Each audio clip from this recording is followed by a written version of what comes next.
Nous allons voir ensemble aujourd'hui 5 choses qu'un homme ne fera s'il ne veut que du sexe avec toi. C'est-à-dire s'il ne veut pas s'engager émotionnellement, s'il ne veut pas créer de couple avec toi. Il t'utilise juste dans un seul but. Et il y a un mème que j'aime beaucoup qui dit les gars, les mecs ne veulent qu'une seule chose et c'est vraiment dégoûtant. Et c'est vrai que si on fait une espèce de caricature de notre monde moderne, c'est toujours l'homme qui va probablement avoir des paroles inappropriées pour te proposer quelque chose alors que toi tu n'y pensais pas forcément. Ou qui va te mentir pour obtenir une relation sexuelle sans vouloir s'engager par la suite. Le sujet me vient de Stefan Speaks, un Américain que je trouve génial. Je mettrai le lien de sa vidéo dedans. On va traiter ce sujet aujourd'hui avec une vision plus française, plus européenne du sujet, plus latine de ce sujet. Avant de démarrer, si vous le souhaitez, abonnez-vous à la chaîne. Il y a aussi un quiz qui s'appelle « Quelles sont mes chances de récupérer mon ex ?» Et si vous souhaitez me contacter ou mon équipe, il y a un lien qui est juste en dessous. Alors, avant de vous donner la première action qu'un homme fera s'il ne veut que du sexe avec vous, j'aimerais vous rappeler quelque chose. On est toujours surpris en amour. Il y a toujours des exceptions. Si un homme vient te voir ou une femme et te dit « Je comprends l'amour à 100%, ce sera faux. Peut-être que 9 fois sur 10, on peut prédire ce qui va se passer, 99 fois sur 100, mais il y aura toujours des cas particuliers. Premier signal, l'homme ne t'écoute pas. Il parle de ton physique, il t'admire, il t'envoie des petits messages sur les réseaux sociaux. T'es trop belle, il vient liker quand t'es dans les plus petites tenues sur Instagram. Et dès que ça parle vraiment de toi, il n'y a plus personne. Il n'a pas vraiment envie d'en savoir plus. On parle souvent, quand on pense intimité, on pense intimité sexuelle, alors qu'en réalité, il y a l'intimité émotionnelle, c'est partager nos émotions, nos ressentis. Il y a l'intimité intellectuelle, c'est parler d'un sujet qui vous est cher, parler de votre histoire, parler de vous. Si un homme t'aime, il va vouloir savoir qui tu es. D'où tu viens, ce que tu penses, où est-ce qu'il peut te trouver, est-ce que vous avez la même vision du monde ou pas? Alors, pour comprendre ce premier conseil, on va devoir regarder une étude. Il y a un vieux cliché qui dit « les hommes veulent de la beauté, les femmes veulent de l'argent ». Est-ce que ce vieux cliché est vrai? Est-ce que ça existe toujours, si ça a été vrai un jour? Et les résultats sont sans aucune surprise. 100% des études, on disait qu'il y avait des exceptions. Là, c'est 100% des études disent la même chose. Alors, c'est écrit en tout petit, je vais vous le lire. Est-ce que mon partenaire doit être beau? Chez les hommes, on voit que à peu près 25% disent que oui. Chez les femmes, 2 fois moins. Est-ce qu'il doit être maigre? Chez les hommes, c'est supérieur à ce que cherchent les femmes. Après ça, sur la question des revenus, est-ce que mon compagnon, ma compagne doit avoir un bon revenu? Chez l'homme, ça intéresse pas trop, pas plus que ça. Chez la femme, oui. Est-ce qu'il doit être extrêmement riche? Dans ce cas-là, on voit qu'il y a une espèce de nivellement. Non, la femme ne cherche pas un homme qui est extrêmement riche, cherche un homme qui ait de bons revenus, qui soit à l'aise. Alors à chaque fois que je sors ces statistiques, j'ai toujours des commentaires qui me contredisent ou qui ne vont pas dans mon sens.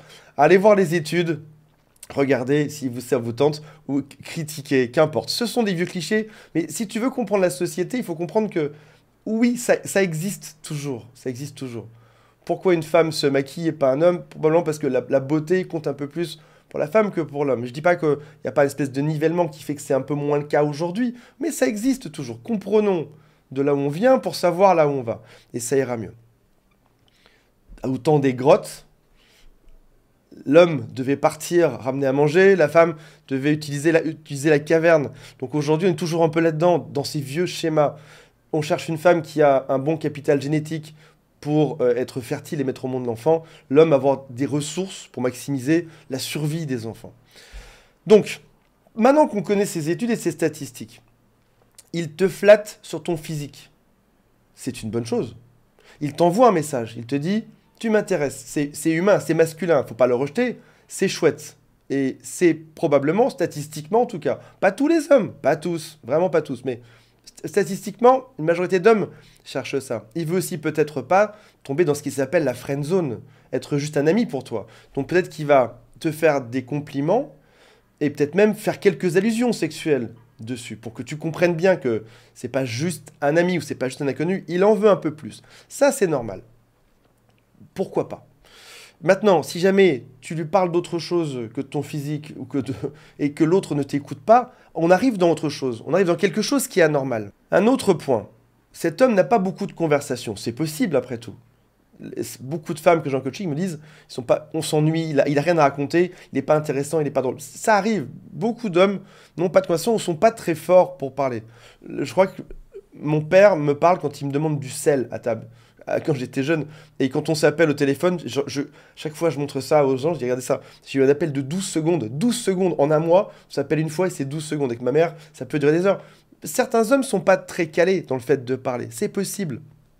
Dans ce cas-là, demande-toi si il est capable de parler dans d'autres domaines, mais c'est juste que quand ça parle de toi, il s'en fiche. Tu peux faire la part des choses.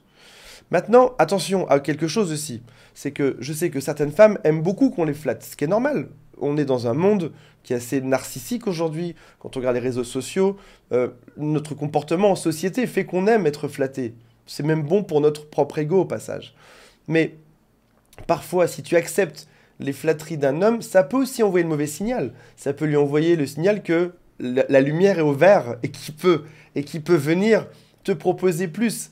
Et si jamais tu acceptes les flatteries en l'encourageant, mais de manière très agréable, oh merci beaucoup, ça fait tellement plaisir de lire ça, des choses comme ça, ne sois pas surprise qu'il tente l'étape d'après.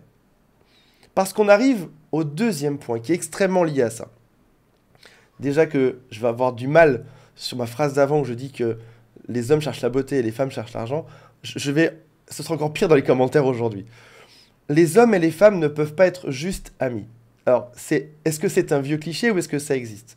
Renseignons-nous, allons voir ce que disent les études. Finalement, on peut avoir son propre avis, on peut aller voir ce que la science dit. A priori, selon ces études, les hommes et les femmes ne peuvent pas être juste amis, la faute aux hommes. Je vous explique.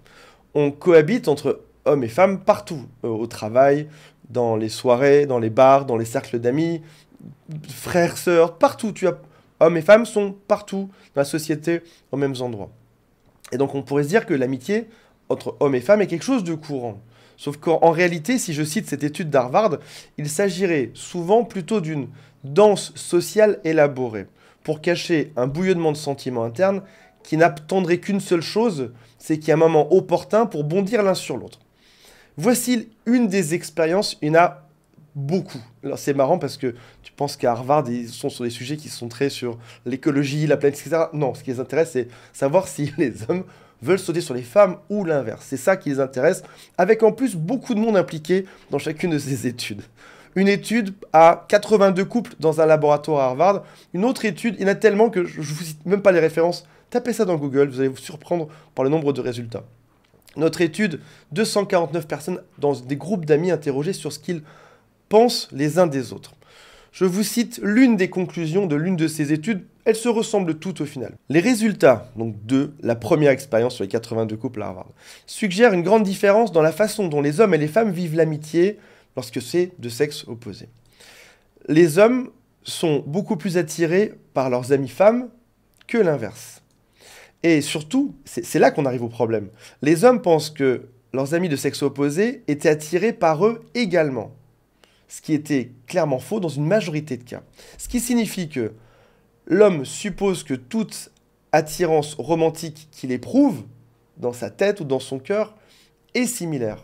Si j'ai un crush pour une fille, je pense que c'est pareil pour elle. Ce qui va forcément créer une tonne de quiproquos par la suite. Donc, je sais que c'est les femmes souvent qui me critiquent quand je dis ce genre de choses, parce que vous avez un cerveau qui est différent de celui des hommes. En tant qu'homme, je lis ça, je vais vous dire quelque chose, ça ne me surprend pas tellement. Réellement, ça ne me surprend pas tellement. Demandez à vos amis hommes et à vos amis femmes autour de vous, posez la question le week-end qui vient pour savoir ce qu'ils en pensent et si c'est vrai ou pas. Donc voici une erreur classique sur ce deuxième point. Je suis une femme et j'entretiens une amitié avec un homme. On s'entend bien, on rigole, et puis finalement, on peut être amis entre hommes et femmes. Je le laisse me faire des compliments. Et un jour, je suis surprise qu'il me fasse une proposition indécente. Si on a compris ces deux premiers points, on voit exactement où ça mène. Attention, je ne dis pas que c'est le cas dans 100% chez 100% des hommes, ni chez 100% des femmes. Je ne dis pas non plus que c'est une règle qui s'applique à 100% des fois. Vous pouvez avoir des amis hommes, vous pouvez avoir des amis femmes. Ne les bannissez pas de votre vie pour ça. C'est juste que si on regarde les statistiques, une partie d'entre eux, en tout cas, pensent de cette manière. Troisième chose qui montre qu'un homme est plus intéressé par une relation sexuelle que par une vraie relation avec vous. Ça s'appelle « Voyons où ça mène ». Tu sors avec un homme et te dis « Ouais, on verra, un pas après l'autre ». Ne pas être trop pressé pour s'engager. Qui va lentement, va sainement, des choses comme ça. C'est pas du tout la bonne expression au passage. Et souvent, ce genre de phrase, elle veut dire autre chose. Voyons où ça mène, ça signifie, dans la tête de l'homme, ça signifie « je sais très bien où ça mène », mais si je te le dis, ça n'ira pas là où moi je veux. C'est-à-dire juste profiter de toi sexuellement. C'est juste ça que ça voulait dire. J'ai fait une vidéo il y a quelques jours où je disais que de te comporter comme une reine ou comme une princesse, pas princesse dans le sens péjoratif comme on pourrait en entendre en société, elle se prend trop pour une princesse. Non, non.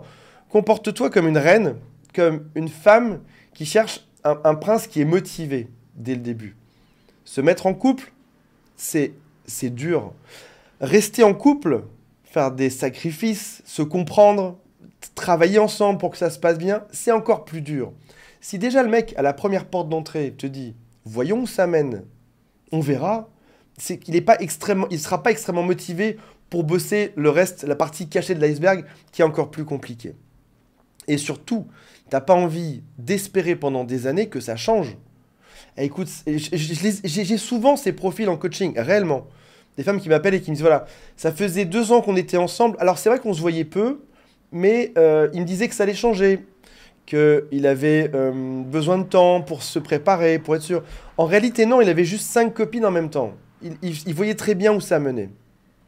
Et tu as aussi, on parlait tout à l'heure de danse sociale orchestrée pour cacher autre chose. Il y a un grand classique, c'est l'homme va voir ailleurs et te dit par la suite, on n'a pas précisé que c'était une relation exclusive. Il se sert d'une espèce de tendance d'aujourd'hui pour cacher autre chose. Il ne voulait pas du tout une relation exclusive, sauf qu'il a juste omis de te le dire. Tu cherches une personne qui soit motivée dès le départ. Voyons où ça mène, allons juste boire un verre. Je ne cherche rien en ce moment. Ça montre une personne qui réellement ne cherche rien.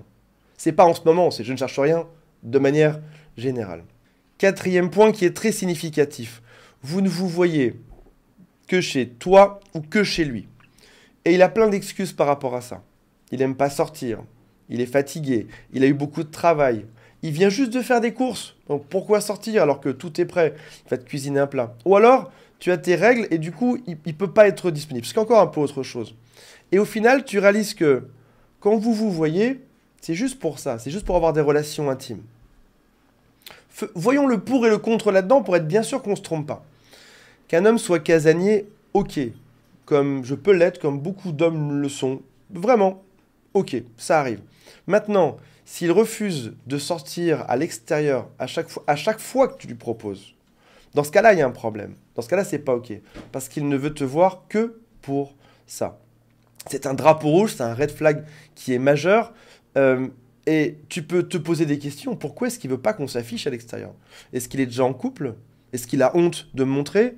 Est-ce qu'il veut faire le moins d'efforts possible et avoir le maximum de bénéfices par rapport à moi? Donc ça indique forcément quelque chose qui n'est pas très bon. 5e et dernier point. Après l'acte où j'aurais dû dire entre 2 actes intimes. Ne s'intéresse plus à vous. Il part, c'est fini, il déguerpille. Il est plus là, tu restes même pas la nuit chez vous. Il communique plus. Tu n'as plus d'SMS tant qu'il n'est pas intéressé par le fait de te revoir, parce que tous les lundis soirs à 23 h, vous vous voyez pour faire ça.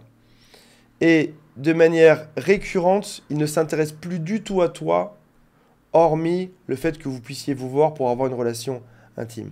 Et au final, tu as l'impression que c'est toujours comme lui le souhaite.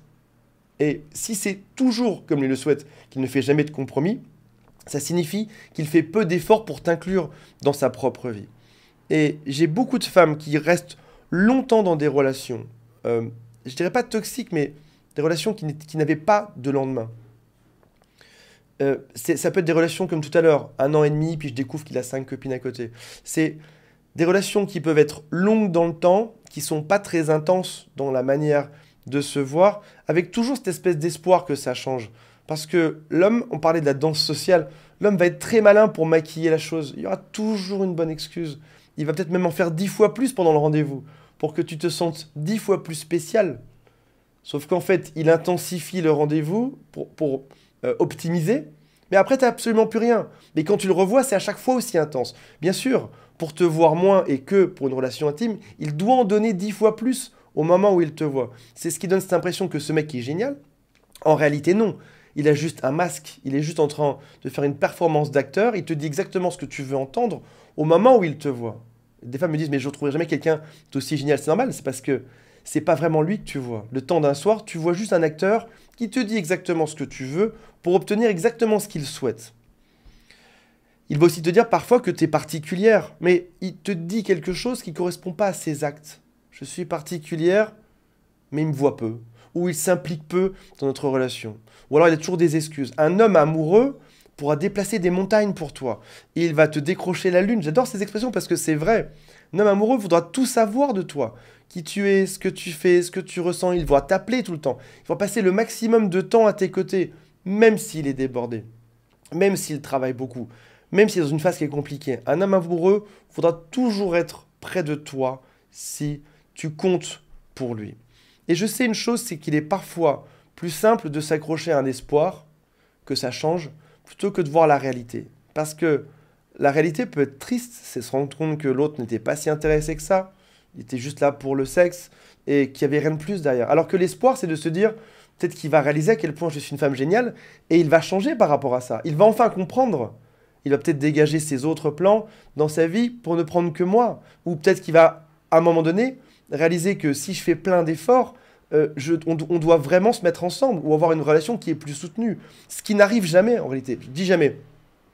Statistiquement, ce qui arrive moins statistiquement. Ça peut arriver. J'ai vu des cas de figure aussi où ça se transformait. Mais parfois, il est plus simple de se dire, je vis dans mon rêve, je vis dans mon espoir, parce que là, au moins, j'ai une chance de gagner. Un peu comme ces gens qui vont acheter un ticket de loto, parce que temporairement, il y aura l'espoir de gagner. Et tu préfères avoir l'espoir de gagner plutôt que ce qu'on te dise tout de suite, bah non, c'est foutu, t'as perdu en fait. Ce qui serait difficile à accepter.